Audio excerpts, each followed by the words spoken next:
Money is not just a tool for buying things. It's a mirror. It reflects your beliefs, your fears, your habits, your childhood, and even your sense of worth. Many people think that managing money is just about math, about numbers and budgets. But in truth, it's deeply emotional. Your relationship with money says a lot about how you see yourself, the world, and what you believe you deserve. That's why two people with the same income can have completely different financial realities. Because it's not just what you earn, it's how you think. If you grew up in a household where money was always tight, full of tension, where every purchase was a sacrifice, that leaves a mark. Maybe you learned to fear money, or to spend it quickly before it disappears, or to believe that wealth is for others, not for people like you. And even as an adult, with a job and responsibilities, those old beliefs still whisper in your ear. They shape your decisions, often without you noticing. Some people save obsessively, not out of discipline, but out of fear. Fear of lack. Fear of being unprepared. Others can't save at all. They spend impulsively to feel in control, to fill a void, to escape boredom or sadness. The money comes and goes like waves, and they don't understand why they can't seem to hold on to it. But the reason isn't always external. Many times, it's internal. It's psychological. Money is tied to your identity. If you believe you're bad with money, that belief becomes a self-fulfilling prophecy. You act according to that identity. You make decisions that match the story you tell yourself. But the good news is, identities can change. Beliefs can be challenged. You can write a new story. And it doesn't start with a financial plan. It starts with awareness. Ask yourself, what do I really believe about money? Do I think it's hard to get? That it corrupts people? That I'm not good enough to have it? That I have to work myself to death to earn it? Those beliefs matter. They drive your actions. They influence your energy, your creativity, your choices. If you see money as something scarce, you'll act from fear. If you see it as something abundant, you'll act from purpose. One of the biggest shifts you can make is moving from scarcity to abundance. Scarcity says, there's never enough. Abundance says, I can create more. Scarcity sees others as competition. Abundance sees opportunities to collaborate. Scarcity makes you cling to every coin. Abundance allows you to invest, to give, to grow. And this isn't just wishful thinking. It's mindset. And mindset affects everything. People often believe that when they earn more, their problems will disappear. But the truth is, money only magnifies who you already are. If you're careless, impulsive, or avoidant with money, those patterns will grow with your income. That's why many lottery winners lose it all in a few years. Because the problem was never the money. It was the mindset. Another powerful idea is that money is emotional energy. It reacts to how you treat it. If you ignore it, it slips away. If you respect it, it grows. If you use it with gratitude and purpose, it multiplies. That's why budgeting isn't about restriction. It's about awareness. Knowing where your money goes means you're paying attention. And attention is power. Many people don't track their spending because they're afraid of what they'll find. But the real fear should be not knowing. When you face your numbers, even if they scare you, you take back control. You stop drifting and start steering. It's not about judging yourself, but about understanding. Awareness leads to choice. Choice leads to change. Sometimes, we confuse self-worth with net worth. We think that our value as a person increases when our bank account does. But that's a dangerous trap. Because then, when money goes down, so does your confidence. You are not your financial status. You are not your debt. You are not your salary. Your worth is not for sale. When you understand that, you can handle money from a place of stability, not desperation. There's also a deep connection between money and time. Some people trade all their time for money. They work endless hours in jobs they hate, hoping that one day it will pay off. But if you sacrifice your health, your relationships, your dreams, what's the real cost? Money should give you more life, not take it away. True wealth is having time to do what matters. And yet, we live in a culture that praises hustle. That says rest is laziness. That glorifies burnout. But chasing money at the cost of everything else leads to emptiness. The goal is not to work harder and harder forever. The goal is freedom, choice, impact, joy. Money is a tool to build those things, but it's not the thing itself. Understanding the psychology of money also means understanding your triggers. What makes you want to spend when you're sad? What fears make you hoard money even when you have enough? What beliefs keep you stuck in financial patterns that don't serve you? The answers are there, beneath the surface. And once you find them, you can start to change. Because the truth is, you can't fix a money problem with money alone. You need to fix the relationship. You need to build trust with yourself. You need to see money as a partner, not a punishment. Not something that controls you, but something you use with purpose. And when that shift happens, everything changes. There's something powerful that happens when you stop seeing money as a source of stress and start seeing it as a source of strategy. Instead of reacting emotionally to every financial situation, you begin to respond consciously. You create a plan. You know your numbers. You understand your tendencies. And with that clarity, you begin to make better choices. Choices that align with your goals instead of your fears. Financial peace doesn't come from having millions. It comes from knowing that you're in control. That you're not lost.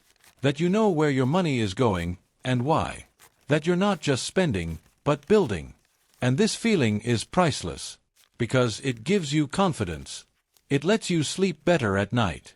It opens space in your mind for creativity, for connection, for joy. Many people live stuck in survival mode. Always stressed, always worried, always running. But money isn't the enemy. It's the confusion around money that creates suffering. When you gain clarity, the fear begins to fade. You realize that most of the pressure wasn't from the money itself, but from your lack of understanding. And when you understand, you're no longer a victim. You become the architect. This transformation begins with honesty. Being brutally honest with yourself. About your habits.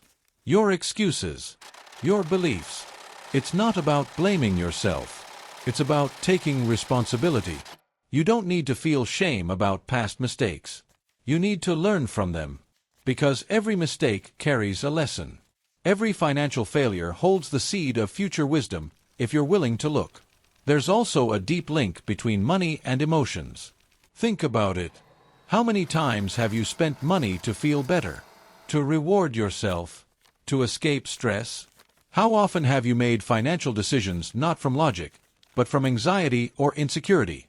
This is normal. We're emotional beings. But emotional spending leads to regret. And regret keeps the cycle going. To break the cycle, you need emotional awareness. Notice what you're feeling before you buy. Ask yourself if the purchase is solving a real problem or just distracting you from it. Sometimes the best way to deal with a rough day isn't to spend, but to rest, to talk to someone, to take a walk. Money is not therapy. Things won't heal your heart. But awareness can. One of the biggest myths is that more money always solves the problem. But if you have poor habits at one level, you'll likely carry them to the next. Earning more doesn't change who you are. It magnifies who you are. If you're careless with a little, you'll be careless with a lot. That's why real change starts with your mindset, not your paycheck. You also need to understand your financial blueprint. That invisible set of beliefs and patterns you inherited from your parents, your culture, your environment. Were you taught that money is evil? That rich people are greedy? That poverty is noble? These ideas don't just stay in your mind. They show up in your life. They guide your behavior. And until you challenge them, they run the show. But once you start questioning those inherited beliefs, you open the door to new possibilities. You realize that being wealthy doesn't make you a bad person. That having money doesn't mean losing your values. That financial success can actually allow you to help more, give more, be more present. Money doesn't change your character. It reveals it. It amplifies it. That's why learning to manage money is not just a skill, it's a form of self-respect. You're telling yourself, I matter. My future matters. My peace matters. You're no longer letting chaos run the show. You're stepping into responsibility. And with responsibility comes power. The power to say no. to plan ahead, to make decisions that reflect your goals, not just your moods. This also means being willing to have difficult conversations. With yourself, with your partner, with your family. Many people avoid talking about money because it feels uncomfortable. But silence creates confusion. Clarity comes through communication. When you talk about money with honesty and compassion, you remove the shame. You build trust. You grow together. Another essential piece is understanding the difference between wealth and appearance. In today's world, it's easy to look rich but be broke. Flashy cars, expensive clothes, luxury vacations, all on credit. But true wealth is quiet.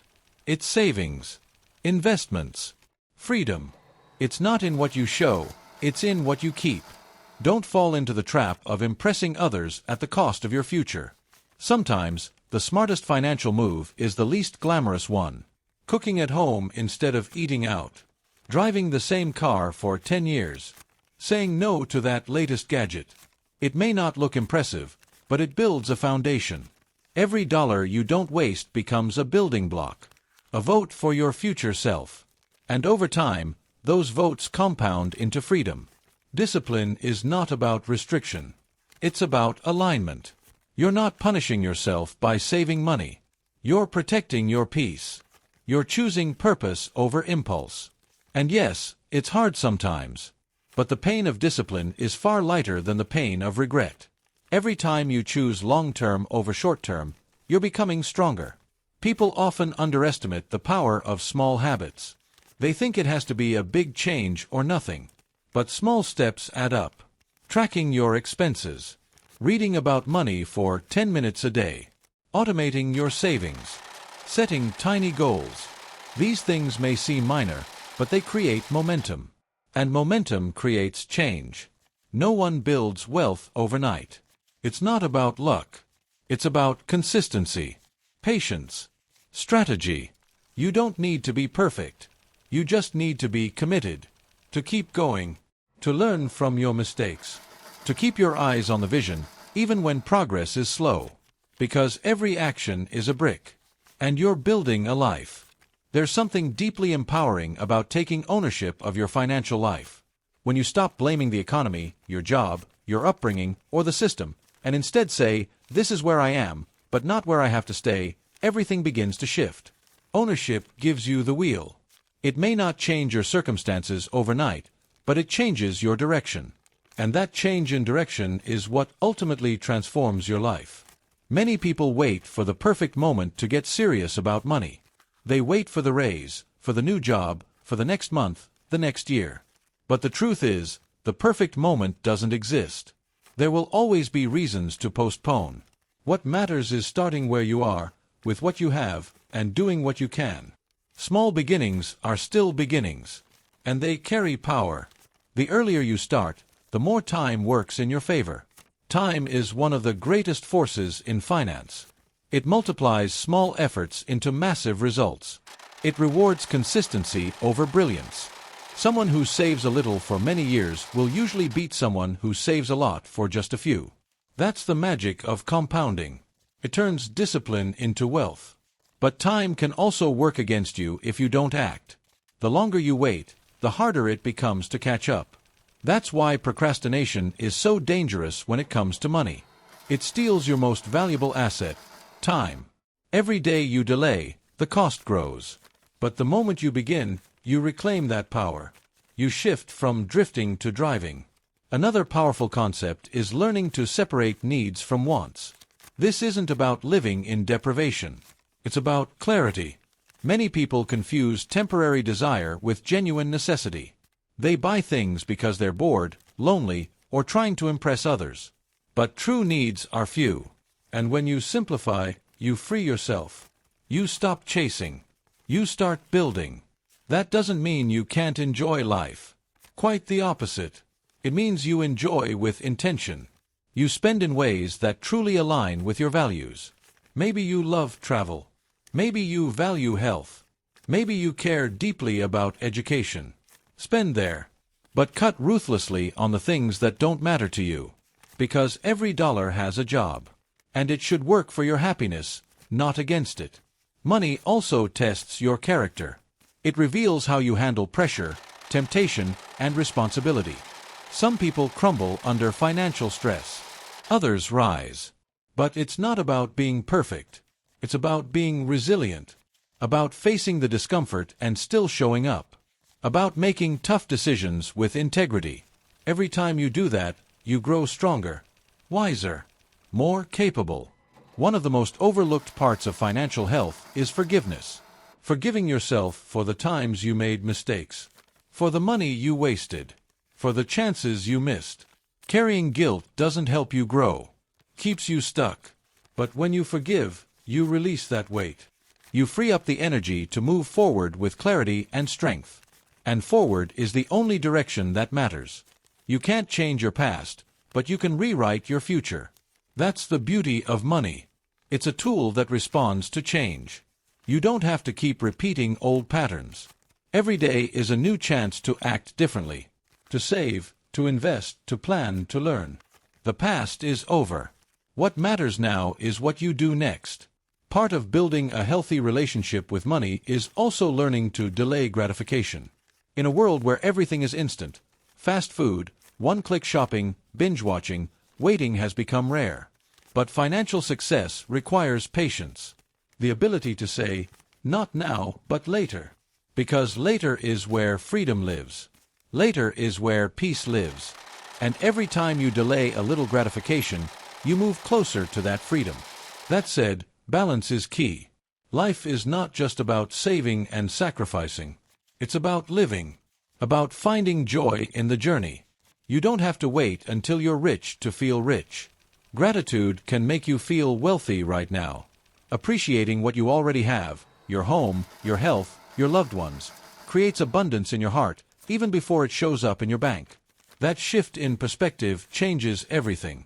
When you approach money with gratitude instead of fear, you start to see possibilities instead of problems.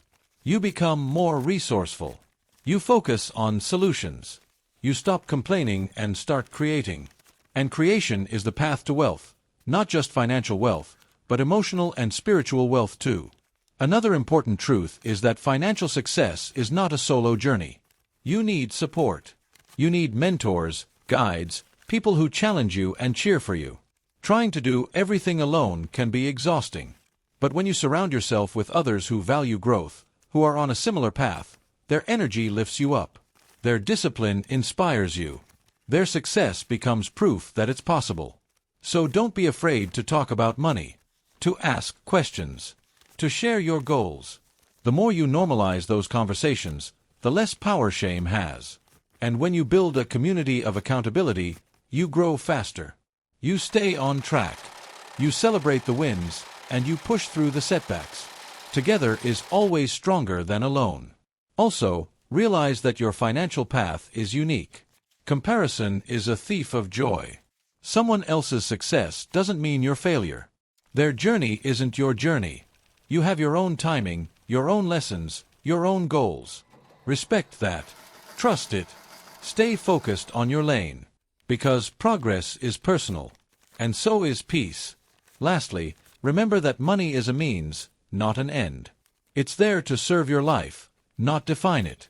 Your value as a human being is not measured by your bank balance. It's measured by your impact, your relationships, your integrity, your joy. Money can help you amplify all of those things, but only if you stay grounded in what truly matters. You're not here just to survive financially. You're here to thrive, to grow, to contribute, to experience life fully. And when you align your money with that purpose, everything changes. You stop chasing and start choosing. You stop reacting and start creating. That's the true power of understanding the psychology of money. The truth is, money touches almost every area of your life. It affects your health, your relationships, your stress levels, your choices. But it's not the money itself that holds the power. It's the meaning you attach to it. If you see money as freedom, you'll treat it with respect. If you see it as evil or corrupt, you'll push it away, even unconsciously. That's why changing your beliefs is the first step to changing your results. Sometimes we sabotage ourselves financially without even realizing it. We overspend, avoid looking at our accounts, delay important decisions, or refuse to ask for help. And often, this behavior comes from a hidden belief that we're not good with money, or that we don't deserve wealth. But those beliefs aren't facts. They're stories. And stories can be rewritten. Start by listening to your inner dialogue. What do you say to yourself when you think about money? Do you feel anxious? Guilty? Ashamed? Do you feel empowered? Excited? Hopeful? That emotional response is a clue. It tells you where healing is needed. You can't grow financially if your relationship with money is full of fear. You have to make peace with it first. Making peace with money means letting go of the old narrative. Maybe you grew up in a home where money was always tight, or where it caused fights. Maybe you were taught that ambition was selfish or that wanting more was greedy. But those lessons don't have to define you. You can honor where you came from without staying stuck there. You can write a new chapter. That chapter might begin with something simple, like finally creating a budget, or tracking your spending, or setting a small savings goal. These things may seem basic, but they're acts of courage. They're signs that you're ready to face reality, take control, and build something better. Money doesn't respond to hope. It responds to action. And every small action moves you forward. Some of the most powerful financial decisions are the quietest ones. Choosing not to upgrade your phone. Saying no to a trip you can't afford. Putting a little extra into savings instead of spending it on something flashy. These aren't always easy choices, but they're strong ones. They reflect who you want to become. And that identity becomes stronger with every decision you make. Building wealth is not about impressing others. It's about protecting your time, your energy, your future. It's about creating a life where you're not constantly worried, constantly scrambling, constantly behind. It's about space. Space to think, to rest, to create, to be generous, to be present with the people you love. You can't put a price on peace of mind. That's why financial literacy is such a gift. It's not just about numbers. It's about clarity, direction, confidence. When you understand money, you stop fearing it. You start using it with purpose. And that purpose fuels your goals, your vision, your dreams. Sometimes, people avoid learning about money because it feels overwhelming. They think it's only for experts or for people who already have a lot. But that's like saying you'll only go to the gym once you're already fit. The truth is, everyone starts somewhere. And the earlier you start, the better your results will be. Even if it's just learning one new concept a week, that adds up. Knowledge compounds just like money. Investing is one of those areas where knowledge truly pays off. But it's also one of the areas that intimidates people the most. They hear terms like stocks, index funds, interest rates, and they shut down. But investing isn't just for Wall Street. It's for everyone. And it's one of the most powerful tools you have for building wealth and buying back your time. Think of investing like planting trees. You won't see a forest tomorrow, but if you plant consistently and take care of it, one day you'll have shade, fruit, beauty, and stability. The earlier you plant, the bigger the reward. And if you don't start now, you'll look back one day wishing you had. It's not about timing the market. It's about time in the market. Patience is what builds the results. And speaking of patience, one of the best things you can cultivate is a long-term mindset. Most people chase quick wins, fast money, get-rich-quick schemes. But real wealth is quiet, slow, and consistent. It's built on years of smart choices, not a few lucky ones. That mindset helps you stay grounded during tough times and keeps you focused on the big picture. During those tough times, it's easy to panic, to feel like things are falling apart. But remember, your ability to stay calm and think clearly is one of your greatest assets. The people who build wealth aren't just the smartest. They're the most emotionally stable. They don't let fear drive their decisions. They respond, not react. That emotional discipline is worth more than any market strategy. And here's something else that might surprise you. Generosity is part of wealth. Not just giving when you have a lot, but even when you have a little. Generosity breaks the fear around money. It reminds you that there's enough, that you are enough. It creates a mindset of abundance, not scarcity. And that mindset attracts more opportunities, more growth, more joy. You don't have to give big. It could be a small act of kindness, a donation, a gift, a helping hand. But when you give from the heart, it changes your energy. It reminds you that money is a tool, not just to get, but to give, to create impact, to lift others up. And when you help others rise, you rise too. That's the full circle of the psychology of money. It starts with belief, continues with behavior, and ends in purpose. From mindset to action to meaning. It's not just about how much you have, but how well you use it, how well you understand it, how aligned it is with who you want to become. And every step counts. Every habit, every choice, every moment you choose growth over comfort. Every time you pause before buying, plan before spending, or learn before acting. Those moments are the building blocks of financial transformation. And they're available to you now, no matter where you start. As you walk this journey, you'll start to notice subtle shifts. You'll worry less about what others think. You'll stop comparing yourself to people who are living a different story. You'll stop chasing things just to prove something. Instead, you'll begin to make choices that reflect your values, your priorities, your future. That's when money stops being a source of stress and becomes a source of strength. Financial strength isn't about never making mistakes. You will. Everyone does. It's about what you do after the mistake. Do you learn? Do you adjust? Do you keep going? That resilience, that willingness to get back up, is what builds true wealth. Because setbacks aren't failures, they're feedback. They show you what needs to change, and if you listen, they make you better. One day, you'll look back and realize how far you've come. The decisions that once felt hard now feel natural. The habits that once felt uncomfortable now feel automatic. You'll realize that the pain of discipline was worth it. That every sacrifice had a purpose. That every delay brought a reward. And that the person you became along the way is far more valuable than the money you gained. You'll also see how much of this journey was about more than just money. It was about confidence, vision, responsibility, legacy, about becoming the kind of person who leads, who plans, who inspires. The kind of person who makes wise decisions not just for themselves, but for the people they love. Because when you grow, you don't grow alone. You lift others with you. Your children, your family, your community. They'll be shaped by your example. They'll learn not just from what you say, but from how you live. And when they see you managing money with wisdom, with courage, with care, they'll carry that forward. Your growth becomes their foundation. Your discipline becomes their advantage. That's how generational change begins. But it doesn't take a massive breakthrough to start.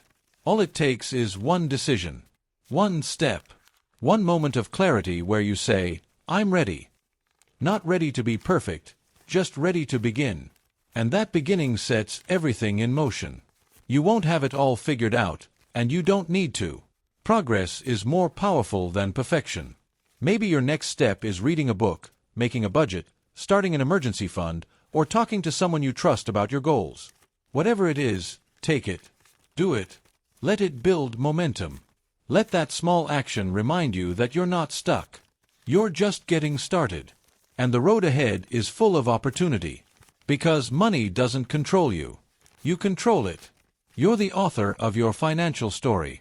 You get to choose the tone, the direction, the ending. And when you realize that, everything shifts. You stop feeling powerless. You stop waiting. You start acting. And those actions build the life you've imagined. There will still be challenges. You'll still face moments of doubt. But the difference is, you'll face them with tools, with experience, with a stronger mindset. And little by little, you'll become the person who handles money with wisdom, peace, and purpose. You'll stop being afraid of your bank account. You'll start using it as a reflection of your values. And here's something powerful. You don't have to sacrifice joy to build wealth. You can do both. You can enjoy your life while preparing for your future. You can be responsible and relaxed, structured and spontaneous. The key is balance, intention, awareness. knowing that every dollar you spend is a vote for the kind of life you want to create. That's the essence of financial freedom, not having millions in the bank, but being able to make choices without fear. To say yes when it matters and no when it doesn't. To wake up with options, with peace of mind, with a sense of direction. That freedom is worth fighting for. And it's built one decision at a time. So wherever you are on this journey, whether you're deep in debt or building your first investment, whether you're just learning or already teaching others, know that you are not behind. You are exactly where you need to be to take the next step. And that step will lead to another, and another, until one day you look around and realize you've built something solid, something strong, something beautiful. The psychology of money isn't just about dollars and cents. It's about identity, intention, empowerment. And when you align your mindset with your habits, your knowledge with your actions, and your money with your purpose, everything begins to flow. You stop surviving. You start thriving. And that is the beginning of true wealth, not just in your bank account, but in your life. A wealth of peace, of confidence, of freedom, of choice. A wealth that you carry within you, no matter what the numbers say. Because in the end, money is just a tool. But you are the builder. And your best work is yet to come.